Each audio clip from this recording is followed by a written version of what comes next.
guys. Welcome to Couple. Please like and subscribe if you like this video. Trump can't seem to make up his mind on whether China is suppressing its currency. It's not. Donald Trump really can't seem to make up his mind about whether China is devaluing its currency. He complained about it back in 2013 when he was a private citizen, and on the campaign trail he continually vowed that he would put an end to the practice, saying it gave Chinese exports an unfair edge in global markets. On day one of a Trump administration, the U.S. Treasury Department will designate China a currency manipulator, he wrote in a Wall Street Journal op-ed in 2015. In his contract with the American voter describing his plan for his first 100 days in office, he pledged, "I will direct the Secretary of the Treasury to label China a currency manipulator."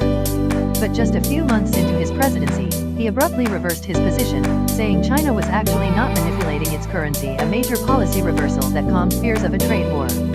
Now Trump seems to have flipped yet again on the issue. On Monday morning, seemingly out of the blue, he tweeted this, that contradicts a report released by his own Treasury Department just a few days ago, which did not identify China as a currency manipulator. In fact, the report noted that in 2017, China's currency had risen in value, which should help reduce the US trade deficit with China, which is the president's main concern when it comes to Beijing's currency practices.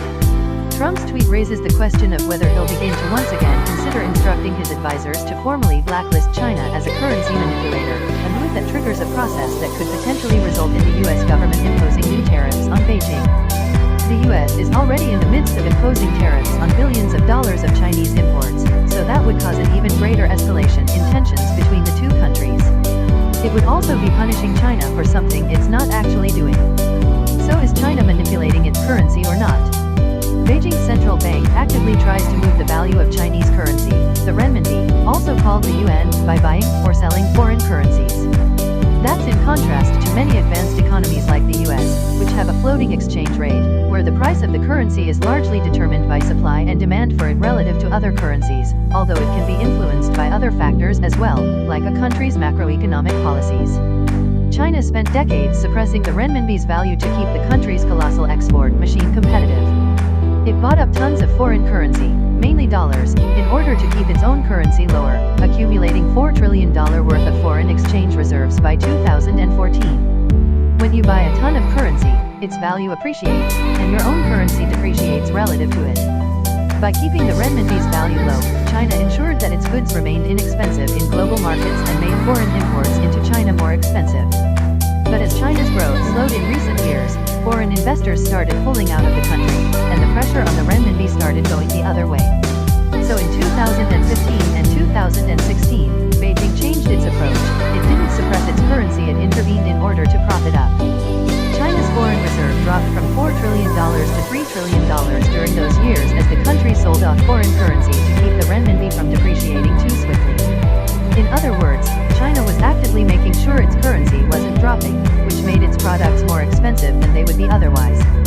It also made U.S. exports more affordable to Chinese consumers.